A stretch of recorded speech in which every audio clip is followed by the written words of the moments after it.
Hey, what is up everybody, and welcome back to another video. Alright, we are back with the last video of the first episode of Exandria Unlimited Calamity. I can't wait.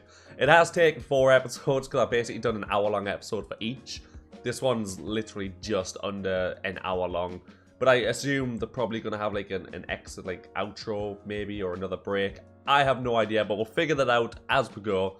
But yeah, in the last episode, I do remember the fact that we were about to see the rusted bow, I think it was, and see what that whole thing's about. And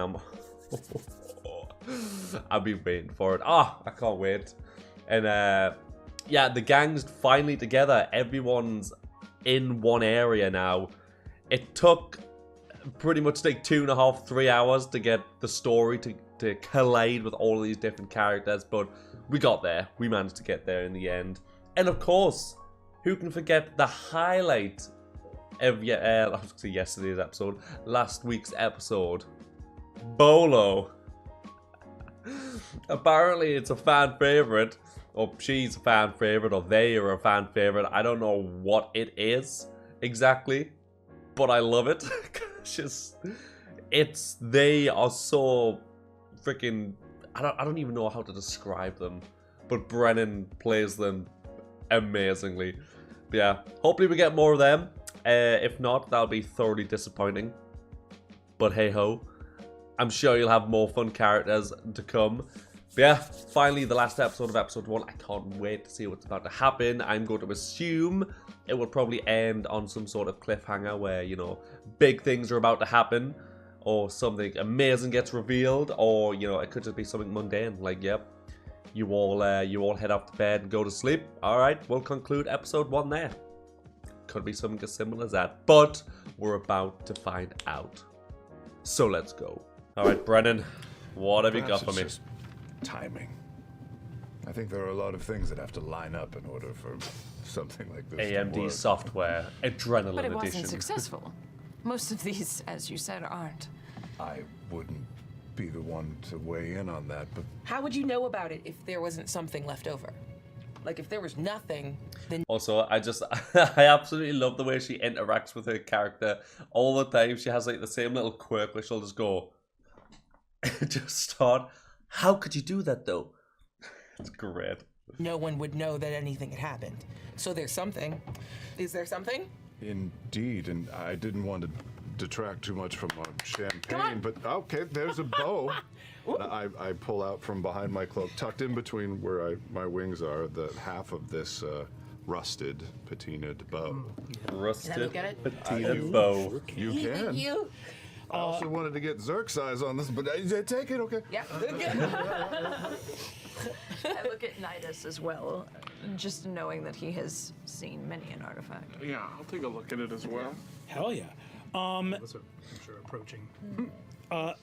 So yeah, do whatever rolls you want to do, and if you want to do something like angled towards like whatever kind of roll it is that you want to, whatever you're looking for specifically. But yeah, you see a piece of badly corroded metal, pretty heavy to the touch, and again, it feels in a place full of so much magic a little bit extra mundane, if that makes sense. Extra go ahead and give mundane. me Arcana rolls or Investigation rolls, or if you want to do some magic about it or use some class features, I'm also down for that. I'm gonna Divine Sense that mofo. Cool. I'm gonna let the experts handle this. Hell yeah. 22 Arcana, and I guess I'm more interested in the bow itself, Yeah. origin, like the actual magical item, its origins, less what happened to it Ooh, that's afterward. cool, yeah. Hell yeah.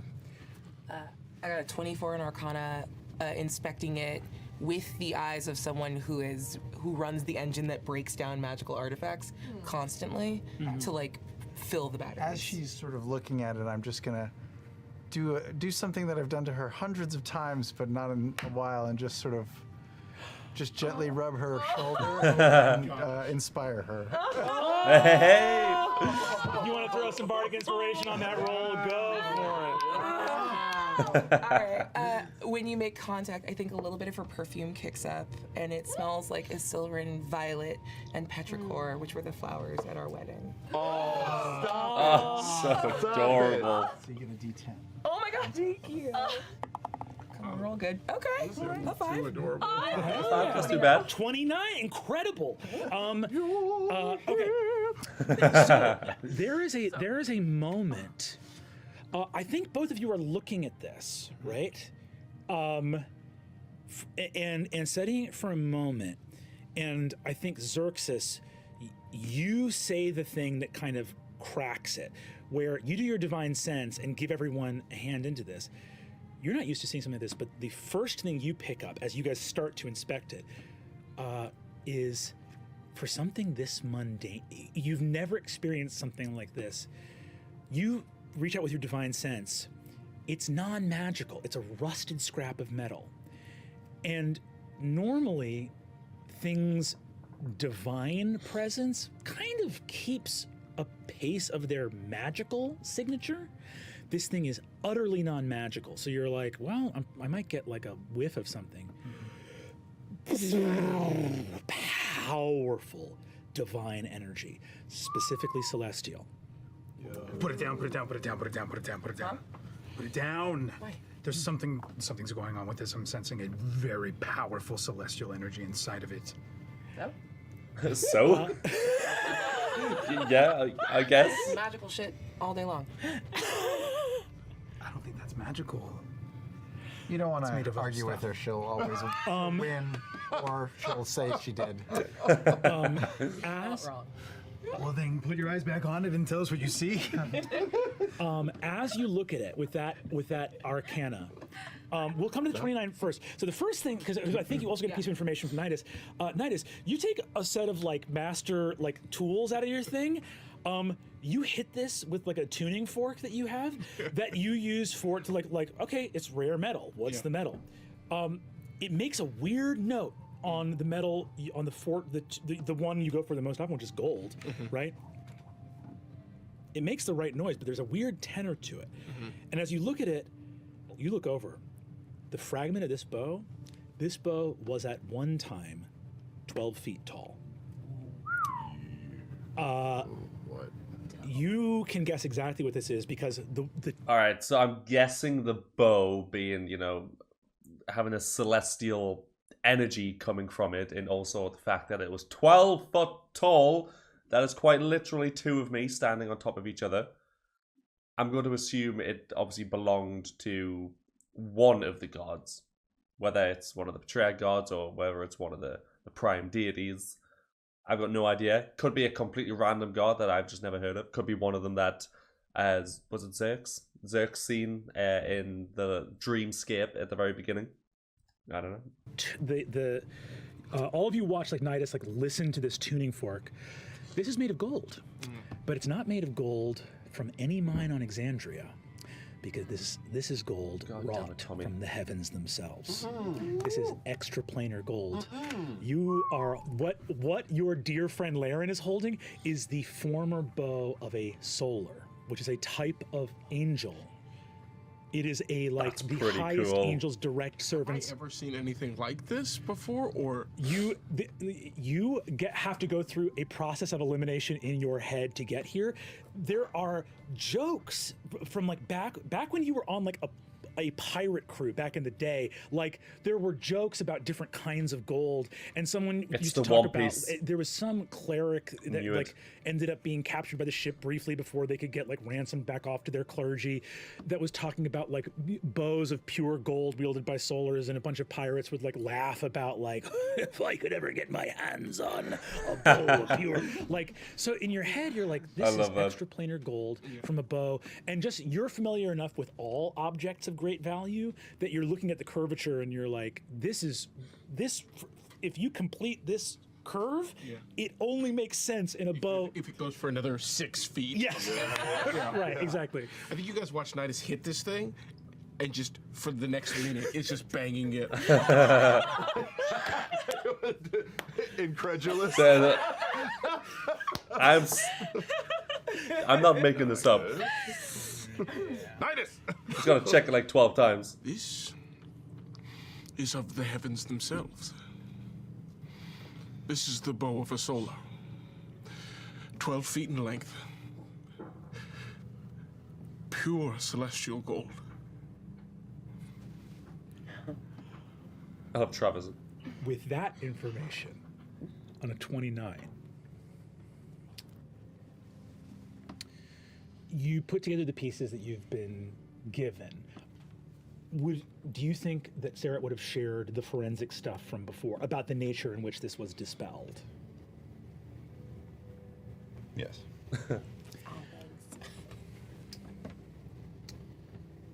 Laren, you look at this.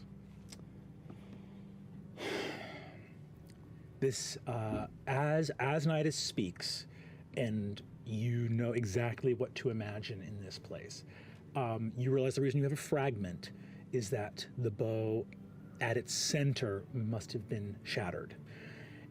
And the only thing I can say is that incredible arcana, as you feel as tough as the last few years have been, the reassuring presence of Loquacious nearby, who is himself more than a mortal man. You look at this thing and realize it was shattered.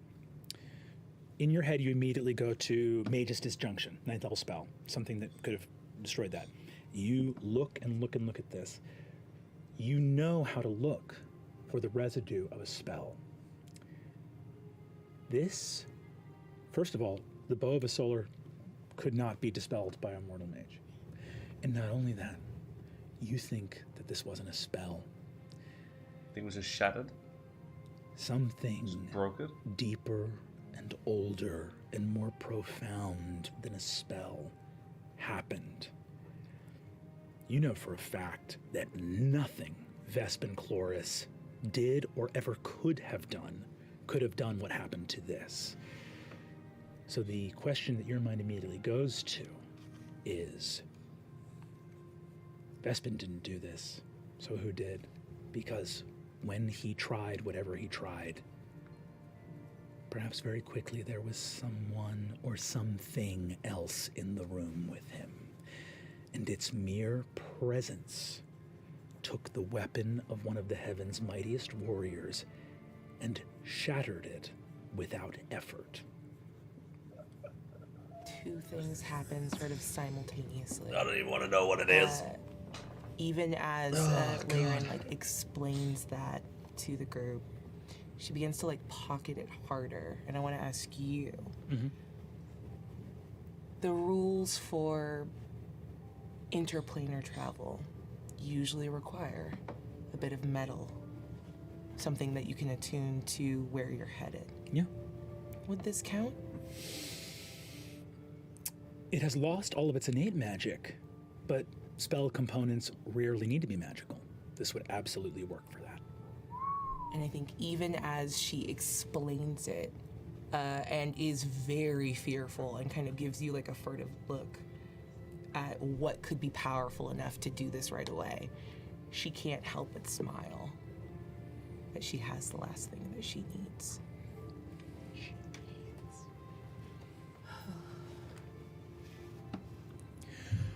Announcing the champion of the Matron of Ravens, Pervon Su! Shut your fucking mouth, Brennan Lee Mulligan! And you... I'm sorry, I need to be... God damn it. I feel bad because I feel like I should know who this person is. Obviously, this is way before Vax ever became the Matron of Ravens champion. So I take it this is one of the people before it. I don't know if it's literally this person and then no one until Vax found the armor and become the champion after this, or if there's been people every so often. But even so, badass. See? What? You see? Very important figure. The reactions at the table. He should just parts the ivy a little bit so we get a good look. Thank you. You see, walking through the doors of the Palazzo Porco. A young man, long dark hair, light brown skin, a severe, grave expression on his face. This guy. And Scowling. you see, he's got a wolf with him. Walks into the party and hush goes over the gala as in this age of Arcanum, a champion of the gods has walked in. What a quaint and wondrous thing to behold. The man who walks in bears terrestrial mud on his black leather boots. He walks in the stoic countenance of a ranger, and you see beside him a black and gray wolf stride in. He looks around sullenly. Travis, man. Mantle of raven's feathers around his neck.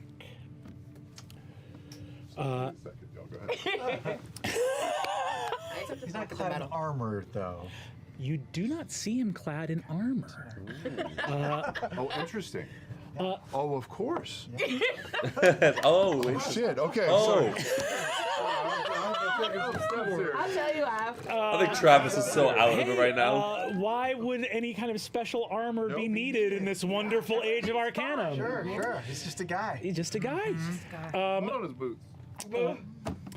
Walks in, and you see this young man walk in. I will tell you, out of game, truly, this guy's like probably like 7th or 8th level. He doesn't. He's not glowing with tons of. He's not. He's not. We all know who he is? No. Ah, okay. This guy got requested from somebody. Loquacious doesn't know who he is? Madara Glyph walks up and approaches your table and gestures to you, Xerxes, and says, my lord, Sir Ilrez, my apologies. I wished to introduce you. There's quite a curiosity here. A terrestrial champion of the matron of ravens has arrived, and I wished for him to meet Abelia's Yes, of course. first night. I will be right there.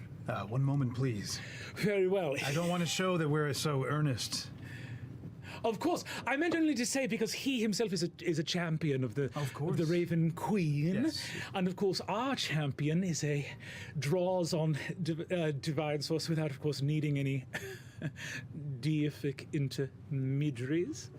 So I will make I sure love his that face, he it's is aware of so- my presence. and she So amped. she wanders off. Can I snap for 2 hobadobs? Yeah. Clean the man's boots. This is the Palazzo Porco. Right, you are, sir. And you see, they issue habitats. So you see this guy walk in, look around, kind of sullenly at everyone here, and 2 brightly colored magical scarecrows come up and start mopping his feet. And he goes, "I beg your pardon." And he starts to like move. And you see Galdrick like snarls at the Hodmadads, but also Galdrick is like, "Do I bite this suit of empty clothing that's floating around?" So Well, this is such a weird turn of events. We've got god stuff going on left and right here. Now there's a god guy in your house, and here's my takeaway from all this. This is getting vastly more interesting than the last like hour. So, like you saying, so we've got the champion of the Matron of Ravens who's just shown up out of absolutely nowhere at the behest of somebody. I'm pretty sure he said. Don't know who yet. We've got a bow that belonged to an angel, a very powerful, high up angel that was shattered by some sort of creature that we don't know yet. Not even in a magical way, so it wasn't disenchanted and then broken or had its magic sucked out or celestial powers sucked away or taken away or whatever. No, just straight banished it with the power of these guns. I know you can't see the other one, but I'm sure it's there somewhere. But yeah, just straight up destroyed it and then just disappeared. That's what's getting me.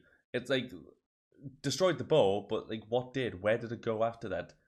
Did it just something appear out of one of the 9 circles of hell, snap the thing, and then was just like, alright, I'm out? Or did something come out, break it, and then just run off and just be like, alright, I've done what I needed to do? I don't know how it's all related, and I'm desperate for you all to figure it out. But one of my new sponsors is the Market of Wonders, and maybe I could get them to sponsor like a 2 or 3 article series about, how the gods are among us or something like that. The wonders of the gods meet the Market of Wonders.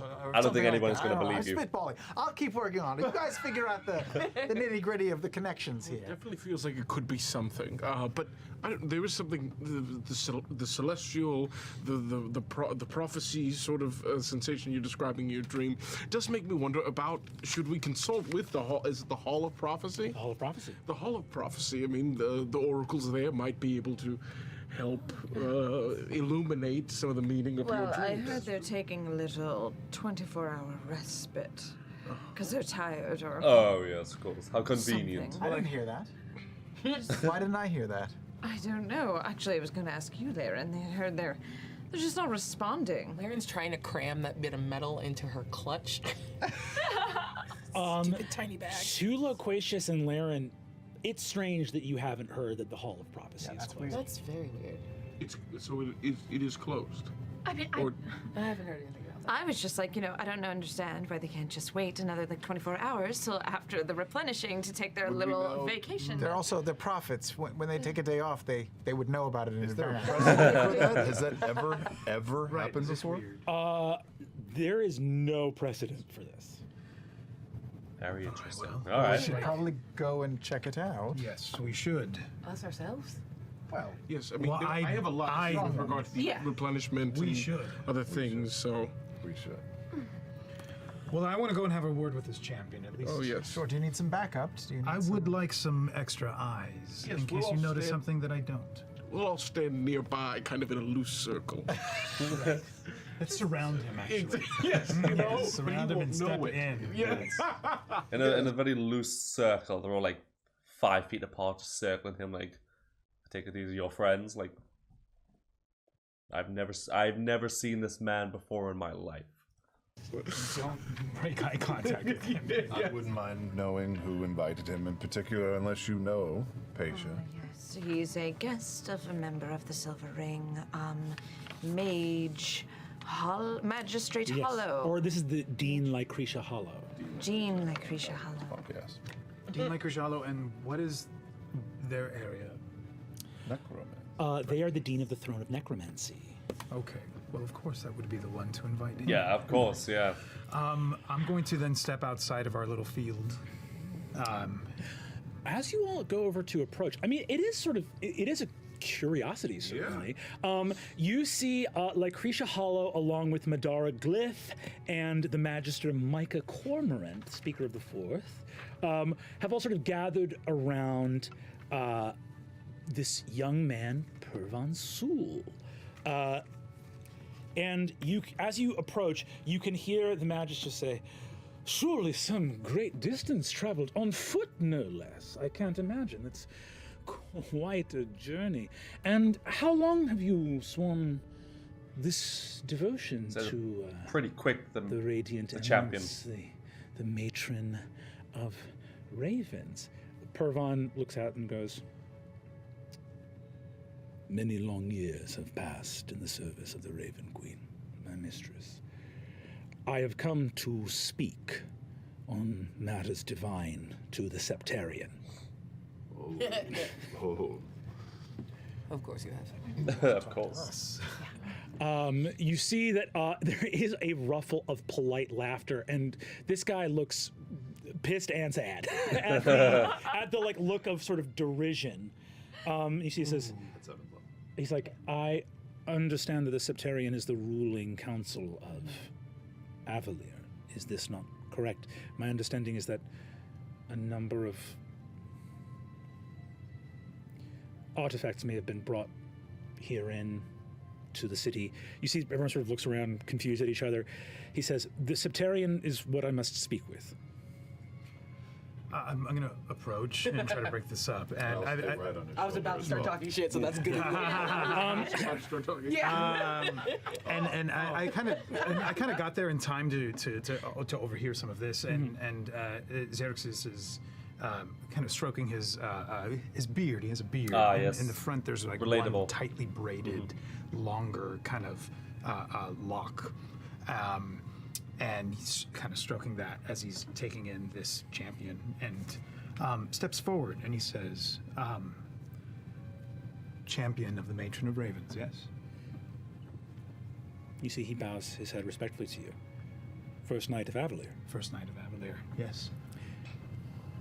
Shall I escort you away from your audience? You see, Madara looks and says, "Sir Ilres, please, well listen, I say, Madara. Sorry." And you see that she looks off. Pervon looks at you and says, I appreciate the offer. I would ask if I know that you serve the Septarian directly. You see, as he speaks, Galdrick kind of nuzzles up against his leg. You see that as Madara goes silent, Magister Cormorant speaks up, and you see he says, "Champion Pervon," and you see Pervon looks over and says, "You may refer to me simply as Champion." Oh my God. And you see that That's a power move right there. He says, "I am simply Champion."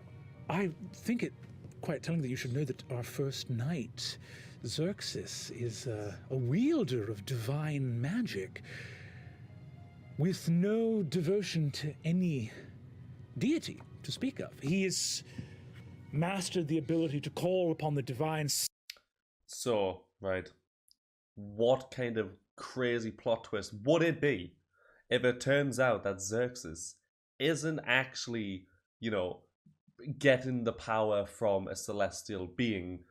Because it's very strange how he has celestial powers without praying to any sort of deity or being the champion to any sort of deity. So, my theory is, and it's probably miles apart from what it actually is going to be, is that he is, in fact, himself a deity, but he doesn't know. Now, I don't know if it's going to be something like he's half human, half god, like a Percy Jackson demigod sort of thing.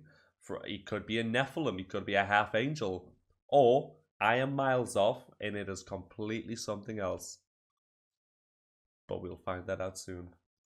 Simply as a champion of the people of Avalier, and perhaps I'm watching. Yeah.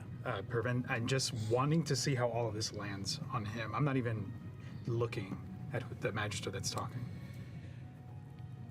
Doesn't break eye Pervon contact. is sort of taking it in. You give me an insight check if you want. Yeah. Sure.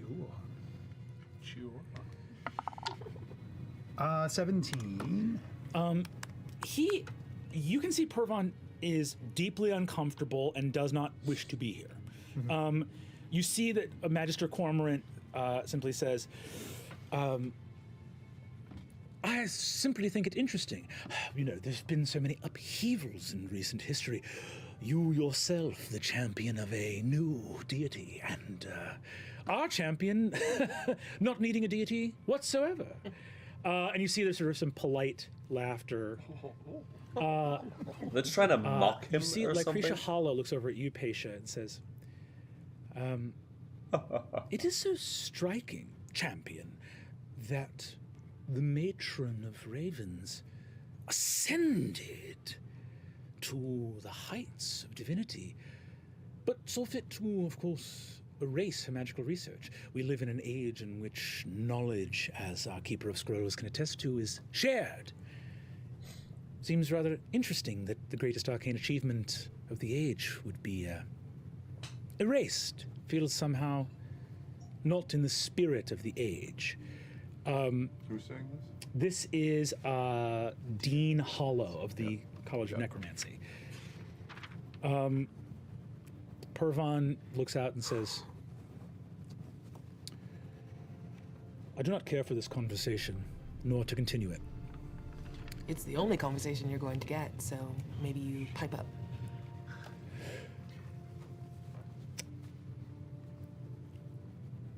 The knowledge won by my mistress was hers and hers alone, and hers to do with what she willed, and she did as she willed in her ascension and in the acts to follow. I serve the goddess of death. And you see he turns and walks away, and you hear Dean Hollow call out, She is still one of us, though, is she not? And he stops here. Says, She was one of us. She does remember from whence she came. It is not their world any longer. Why would she not welcome us behind her? Got a point. So, basically, she ascended, got rid of all knowledge of, how to manage to do it, and the whole thing about the matron of ravens. This all just kind of reminds me of, and it's possibly a spoiler for Supernatural, if people have watched the show Supernatural. It could tie into it a little bit. So you might want to skip this part if you haven't seen it. But basically, so the concept of death is in Supernatural as an actual being. So you've got the actor Julian Richings, who plays the original Death, who, by the way, is the best Death. Unreal. He portrays him so well. So basically, there's a part on it where Dean is told by Death that he has to kill Sam. So he gets the scythe. The only thing that can kill Death is the scythe that he kills, or a sickle at one point, but then he can apparently turn it into a scythe. Whatever, that's cool. But yeah, so he then proceeds to, stand within hitting distance of the scythe, gets stabbed, he dies. So the concept of death is now dead, apparently, okay? But then it turns out that death, obviously being a concept, continues forever, but that version of him has died. So basically the way it works in Supernatural is when a Reaper dies, the first Reaper that is killed becomes the new Death. So this woman called Billy ends up becoming the new Death. And she basically says, because she never used to like Sam and Dean, and she used to say, they have to die, and they've been dying so many times during the show and keep being brought back to life, and that it's just, as far as she's aware, when they die, they are dead. But it becomes the new Death, and then she's like, yes, I realize your place in this world, and why you're so important, and why you are here, why death is granted you all these things, and why God is help on your side or whatever. Oh God, that's a hilarious sentence. But yeah, so I imagine it's kind of like that. Once they became the new matron of ravens and took over, they had all this knowledge that the old one had that maybe didn't want anybody else to get a hold of, and be like, and I must get rid of all of this knowledge in order to not necessarily protect, but stop anyone from doing what I did. Again, this is all just theorizing. I could be miles off the mark, and it could be something as simple as she ascended and now she's better than you. So, let's get rid of everything else so this will never happen to me. Pervon leaves the room. Can I start applause? Nice starts applause, and the entire. I use this applause to mask a message to Pervon, and I say, if you wish to hear more, meet in the room behind the vines. Amazing. Amazing. Cool. Pervon leaves in the direction, Xerxes, that you pointed. Great. What is everyone doing right now? In this sort of applause, as the Dean of the College of Necromancy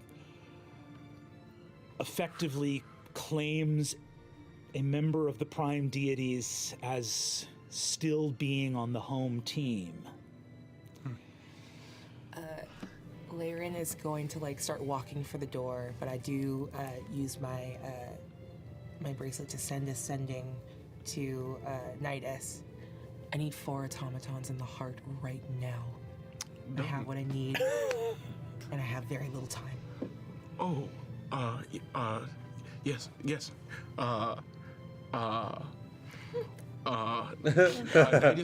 is buzzing.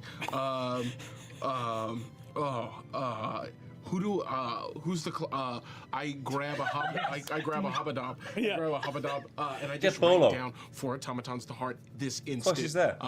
This needs to be in the hands of Alessandro as quickly as possible. All right, you all, sir. He rolls into a ball of fabric and flies out the window. Just like flattens himself to be just like a like cane, like kind of magic Look like carpeting. yeah, off, because they look like the carpet from Aladdin. and takes off into the city. Laren, you head off to the heart of the city, I Yes. assume. Just Incredible. walking out? I'll send you a sending on the way out that just says thank you, and take off. Incredible. So I need to do it because it seems like there's a big moment at this party. People are scattering. Yes. There was some talk about the Hall of Prophecy. Pervon is still sort of like walking away in a state of religious offense, right? So you're heading to the heart. Where else is everybody headed? I do want to ask Dean Hollow one Yeah. question. Yeah. After he sends off Pervon in a huff, I'll just step up and say, Or this is sorry, like Lycretia Hollow is a woman. oh, sorry, Lucretia Hollow, thank you. Yeah, I'll just approach and say, well done. You represent the city well. I find it strange that you would care so much about anyone replicating what the matron did. No one has ever come close to such a feat, correct?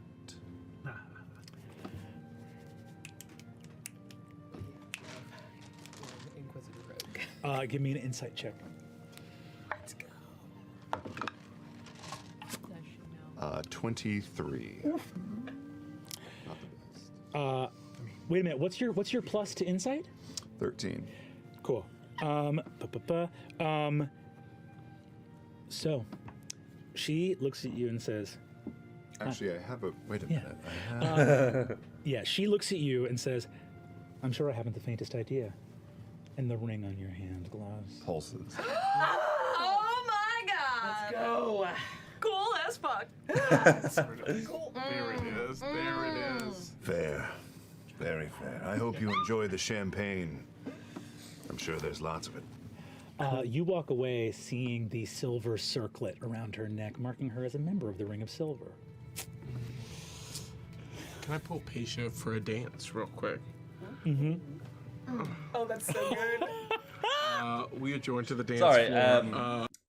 I kind of missed the point of the whole ring thing, like his ring glowing. Is that like significant? Is that like it glows when people lie or something? I don't know if that's been mentioned before, but if it has, it's kind of it's went over my head or I've just forgotten. But I'm going to assume it's like and I say, signifies a lie, maybe. Aisha, I must ask.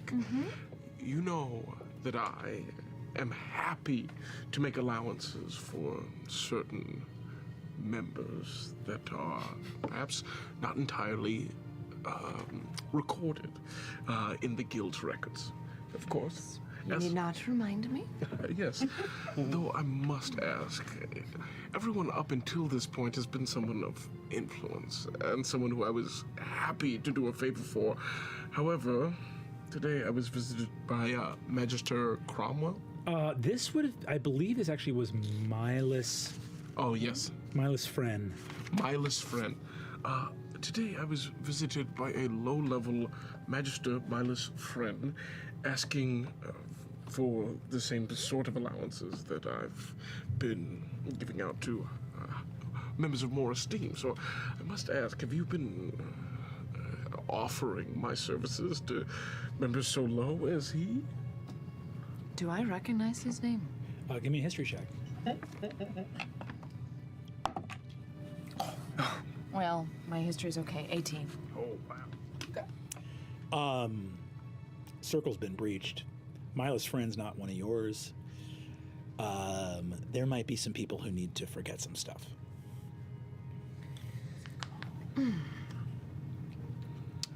This name does not ring true in my head in the slightest. And I know everyone. Well, and I'm going to spin her away. I walk away pissed. Who the fuck is this guy? And I'm going to go get 4 automatons, for an additional 4 automaton. Head back to the vault to get 4 more automatons, and follow. Head to the heart after late. Deep now. Amazing. I'm going. Well, there's the 4 that are going now. Hopefully the fabricator gets, and I'm going to make sure we get 4 additional. Yeah, just in case. Just in case. Yeah, smart. Redundancy. Redundancy, incredible. Intercept. The guild you take off on a palanquin of automata, rushing through the city. One last thing. Yes. I write Xerxes a message that I'd like to speak to him before we land, at some point. Okay. If you're heading out, you pass by me at some point because I'm trying to follow. As am I. Yeah. Cool. So, so you guys see Nidus after a quick dance with Pasha is rushing out, surrounded by automatons. You see there's a couple of of Harvest Moon soldiers waiting for you outside as well. Yes. They begin to swoop around you and make ready for some kind of business. And you do see Xerxes and Loquacious on your way out. Xerxes. Yes. Brother, I wanted to say that your forthrightness has done us some good. You are a brilliant first knight, and in the position you deserve. Well, thank you, my friend. Let me see if I can prove your words right. As we need to speak later, course. but I'm gonna catch up to this guy. Yes, and I have business of my own. Yeah. Xerxes, keep up.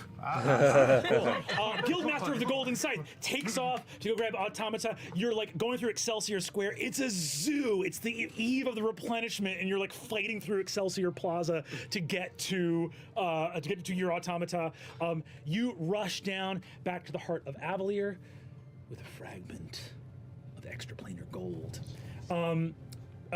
You two are rushing off after Pervon, right? Yes. Pasha, you've just found some news about a little breach in the circle. So as Pasha is still at her party, standing under this immaculate tree that Nidus graced my presence with, and she's just kind of standing there, and it's like one of those shots where she's still and everything is buzzing around her in fast motion, and she casts Detect Thoughts, and she's like ice cold in her face, just kind of almost like the fixture of this party, and she's just gonna go bing, bing, bing, bing, bing, bing, bing, bing, and just bounce around and just like listen. Yes. Ooh, go ahead. I'm gonna ask for an investigation check, and I'm gonna ask for it with advantage. All right. Yes.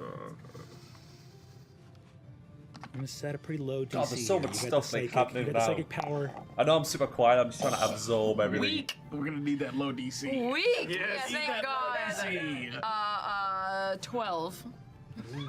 Was it that low? Was it that low? Level 14. It'd be that way sometimes. You begin to move through the party. You're looking for someone I think you zero in on Madara Glyph. You're like, you've been annoying the hell out of me recently. And you see her like, I do love a gala. This way, and you see you're like zeroing in on her. Detect thoughts you're on listening Polo. for someone. You're like, where did the circle get breached? Somebody here talked when they knew they Is she should. still arguing? You hear a voice in your detect thoughts, but the voice is quiet, like it's someone whispering to themselves in their own mind. Do you turn to look to see who it is? I just kind of look in the periphery, barely tilting my head as little as I can. As little as you can. You Those shots see always look a cool in like movies and anime and things. wobbling Hadmadad who has stopped serving drinks. Just sort of wobbling there. Not my little scarecrows. I didn't bring. Because I didn't need to bring 700 of them. Sort of wobbling there. It's like not serving. You see the tray. Kind of lists to one side and comes back. And you see, with your detect thoughts, these are automata. They're not sentient. Listening through detect thoughts. Godrenis. And you see the tray clatters to the ground, and the Had Madad disanimates and is a pile of clothing on the floor, soaking up the champagne. What is happening? I'm going to clock this because I've been keeping track of not just Dean Lucretia Hollow, but also Bola's bitch ass. and then automaton Bola. just dropping into I fabric imagine on the I floor. would make eye contact Yeah. with Sarah and be like, go. Like, Yeah, break on it. Like, Yeah. Break on it. Cool. You go grab that that I love Hadmadad, that. sweep it off the floor. See a nearby mage is like, looks like that Hadmadad's having a little too much to himself. Ha ha ha! Adeline! Looks like somebody else is having a little bit too much. This is his best friend. Nothing's gonna cramp my style. You see, you grab the Hadmadad, take off into the wings. So, Excelsior Plaza, into the heart, run off into a back room with this disenchanted thing. You're still sort of holding court here. We cut to our two outside, following Pervon. Sir Sul! Pervon! Champion. He turns to look at you when you say champion. And I meet him. I'm not running. I'm not trying to make it seem like I'm you know. running. Yes. But I'm stepping towards him with a sense of authority. Yeah, Galdrick, you see the wolf. The wolf steps around and goes. The wolf growls a little bit. He turns around and says,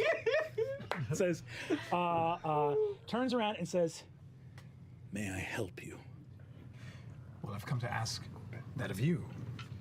Please don't leave in a huff. Some of our allies back there, and I don't even want to say allies, some of the other guests were rude to you, and Arrogant. we just came to apologize. Go ahead, Loquacious. Give me a persuasion check, and with Xerxes at your side, go ahead and give me it with advantage. Well, maybe. With advantage? Yeah. Okay. 29. First one was only a 20. Pervon turns to look at you and says, "I fear you make your home in a nest of vipers, gentlemen. I cannot speak highly of my experience thus far in the City of Crowns." Well, you're mistaken at least on one count. This is not my home. We are approaching it. And I'm ready to have a very different kind of conversation with you, if you are willing. Speak your mind, First Knight. What brings you here? You seem to have come with some urgency and some concern. Did the matron of Raven say something to him? Very recently,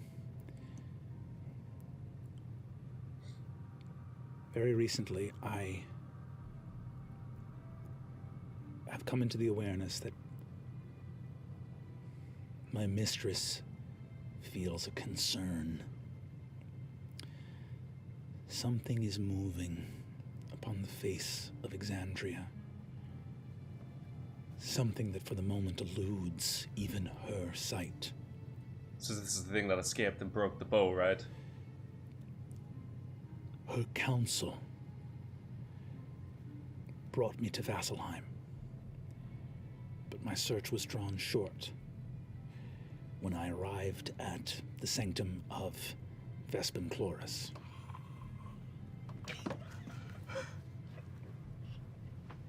Did you meet him?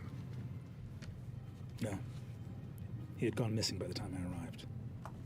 But you arrived at the site where he attempted this rite?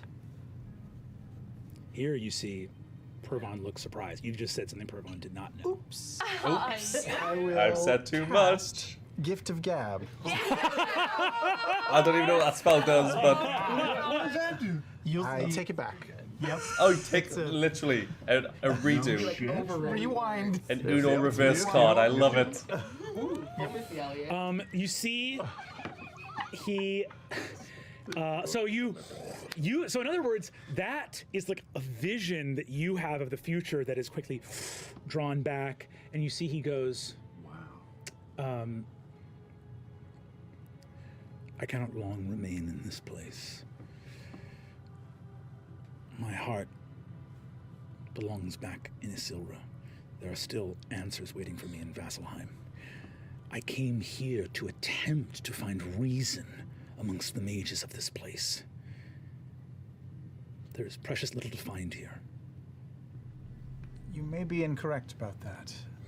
The mages can be helpful, but only if you know the way in which to approach them.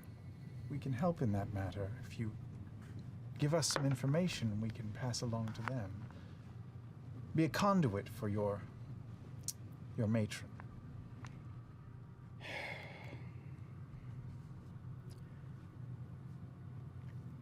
I came to Vasselheim in search of answers, and I believe some answers may have come aboard your city back during its stay there.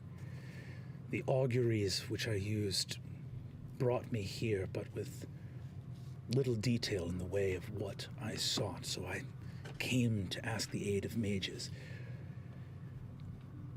What I can tell you in this moment. Here he stops to consider what he honestly feels like sharing in a city that he has some reason to distrust. He says, "It is the belief of my mistress that something very reckless may have been attempted." Somebody trying to summon things. Many Trying to have reach sought godhood. to recreate the miracle of my mistress's ascension. Foolishly, and it has ended poorly for them all, or at least for those powerful enough to begin what they could not finish. It is my belief, based on the counsel of my goddess,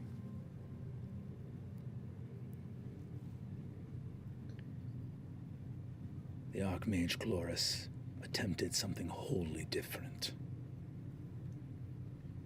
Not a recreation, but something new. What was it?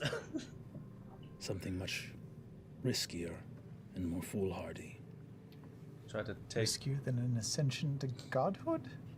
Could be an ascension to godhood, but to one of the betrayer gods. The god of death that ruled over that domain, whose name my mistress sundered and removed from the fabric of reality itself. What complaint could he offer for his own demise that would not be hypocrisy? God of death, dying can hardly be said to be an aberration.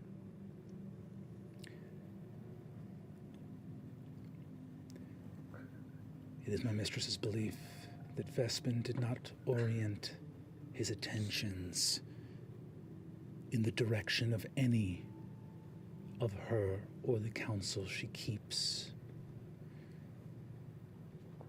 By which I mean to say that she has already conferred with each and every one of the prime deities. None of them felt an attempt on their domains or any of their power, and yet a ripple was felt. Aiming for a different sort of a god. We can imagine no other directions. If divinity was sought, and none of my mistress's counsel could offer insight. I need not tell you there are precious few options left. Sorry, I'm getting so giddy right now. I will tell you this, friend. Hopefully, I have not given this wisdom foolishly.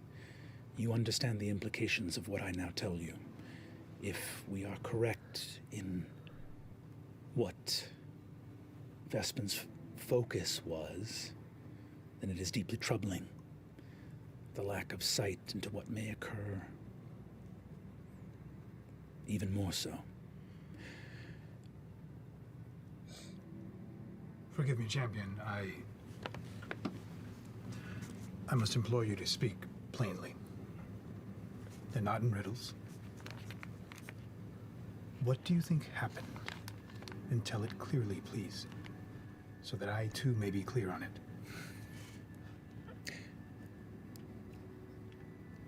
Every mortal mage who has attempted to recreate the Raven Queen's ascension has attempted to do as she did. Right. Ascend. Yes. To a prime deity. They tried to strike them from their throne descend and take their place, erasing their name. To the betrayer gods. Vespin is a better mage than any other who has attempted. And we know that he did not commit that same folly. We do not know for certain what happened, but having removed what we know did not, leaves us afraid. Okay. And just so we're clear here, you wouldn't be comfortable with like a one-on-one sit-down interview, like just an exclusive. I could get some really great illustrations made. Good of luck you. with your pit of vipers. I truly wish that we all may come out from under this shadow. And Free advice, change your first name. He goes, it's normal where I come from. And you see, he turns, his wolf vanishes in I love that. blur of magic. It's just the thought of like such a stoic, like serious, stern character coming out with that just before he leaves. In a movement of Raven's wings, vanishes and disappears. Pick up one of the raven feathers that fell on the floor and just. That guy needs a PR makeover. You left quite the impression. What I don't understand is why he didn't just say that he attempted to ascend to the place of a betrayer god. He's not ascending. He's descending. He's trying to awaken a betrayer god and To take their place. awaken them somehow. Awaken them. Yes. And either Yes, give succeeded them or some sort of fucked up volition to majorly. break free of wherever they are. I don't know. Do God knows what? Well, God knows what. Oh yeah, God does know what. Hello, that's Hey, a God. good title.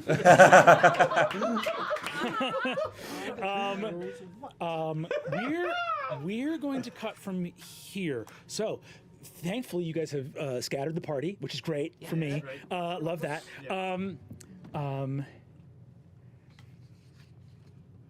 Sarah, you find a quick room to yourself. Quiet, off to one side, small chamber in the Palazzo Porco. As you look at the Hadmadad disanimated, what do you do? Like, describe to me what it is you want to do. So I have an ability that allows me to, an eye for detail. It allows me to make a perception check to spot a hidden creature object, to make an investigation uncover, or decipher clues or anything that might be hidden. So I'll spread it out on the floor. Yeah. But then take a step back above it. My crest starts to feather out, and I'll take a look just at first at what I see, and then push in closer.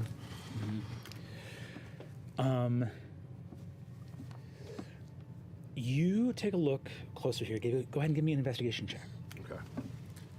And I'll also Come on, Just Travis, because, what are you doing? I'll also use Unerring Eye, which allows me to sense the presence of illusions, shape changers not in their original form, or other magic designed to deceive the senses within 30 feet. So investigation. Oh, Jesus. Yeah, that's a 31. Good kind of. Okay. Oh yeah. That's a dirty 18. Yeah. I was gonna say when he said, "Oh Jesus," I was like, "Oh yeah, he's fucked it. He's got like a natural 1 or something crazy." You look at this Hodmadad down on the ground, disanimated. Something's wrong. And on a 31, you're not alone in this room.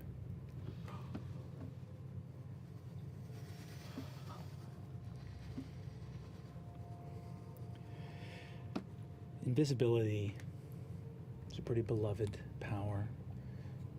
It's easy to get, even very junior mages can master it. The problem with invisibility is light is very important for a number of functions. And no matter how cloaked you might be in it, you can't make your whole self invisible, even if it's smaller than a pinprick. You need just enough of your eyes to stay visible that light can hit them. Yeah, so and you can actually still see. Now, perceiving It's the only problem with a invisibility. fraction of a pupil hanging in space, smaller than a grain of sand, Dude is would good. be beyond most people. Not Sarah. But you've been trained to look for them because they always move in two. Amazing. I love that. You look up in a mirror in the chamber, and you can see behind you, smaller than grains of sand, there are 2 pupils. I go about my normal business, bring my eyes down from the mirror, continue with the items, and I will slowly reach under my arms and unsheath both of my hawks. And as fast as I can, I'll spin and not only draw both of the hawks, but my wings come out. Hell yes. Hell yes, for the first time in this indeed. campaign, go ahead and give me an attack roll. And you can go ahead and give me a stealth. You don't even need a bonus action for it, but give me a stealth to see if you can hide the drawing of the axes. 21 for stealth. Okay. Copy that. Okay. Go ahead and make this attack roll with advantage. With advantage. Oh. It's 18 both times, so a 25 to hit. You absolutely hit. You are going to roll sneak attack on this. Oh shit!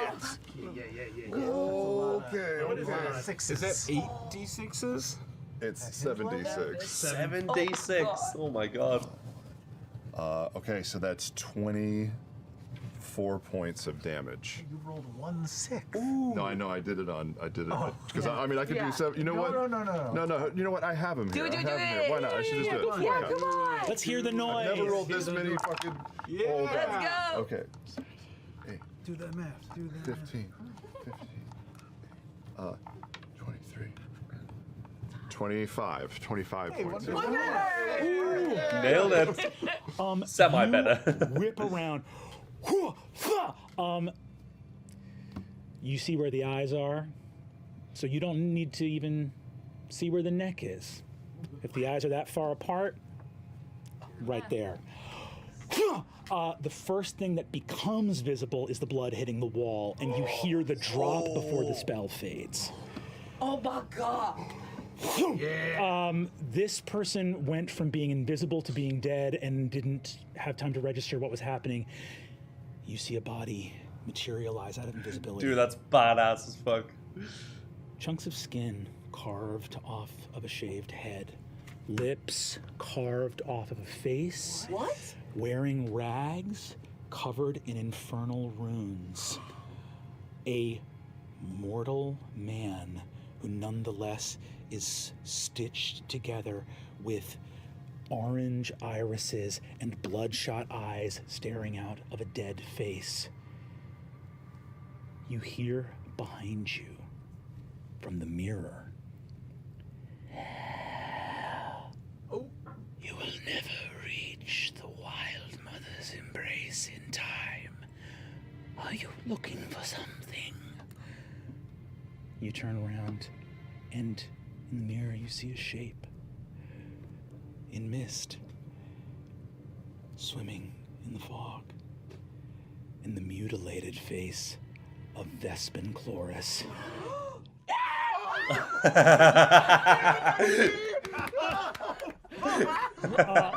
Reaches forward, hits the other side of the mirror, the glass cracks, and the face is gone. And the crack remains as you see your own image behind the shattered glass in the reflection.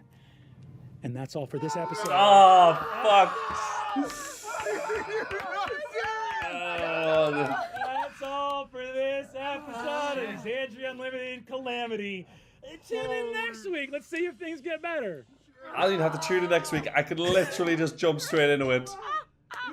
I'll let the little bit go. Do I do more? Should I do more of a... Do you want me to do more of a story about that? See you next week. We'll see you next week. Bye.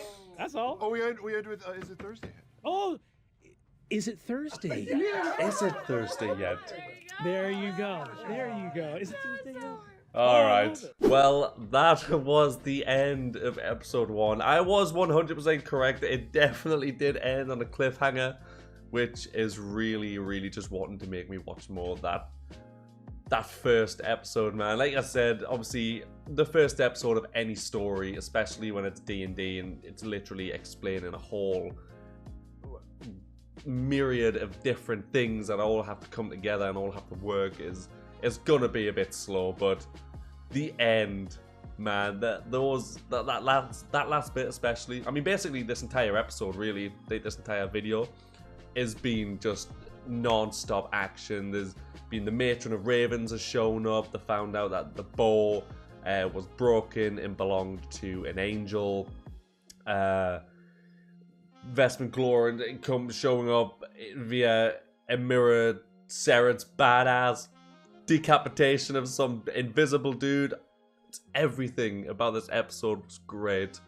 In the fact that he was clearly trying to take over a betrayer god, trying to do the opposite, and either succeeded or has died miserably in a ball of flames and is now released the god by accident. Maybe that's how the calamity happens. I have no idea. But yeah, I was wondering, I don't know if I will do it, but obviously I've started streaming now. I've been streaming Baldur's Gate and things like that. But would you guys be interested in me watching Exandria Unlimited Calamity live? So then you guys can kind of get like the live reaction of me doing it as well. And also obviously we can have like some community stuff and all that we can do together. And then obviously I'll still make a video from it. But like if I do a 4-hour, 5-hour stream, I could get through an entire episode of Exandria Calamity and then just break that episode up into 1.5, 2-hour sections for videos for those that can't watch or don't want to watch the live streams.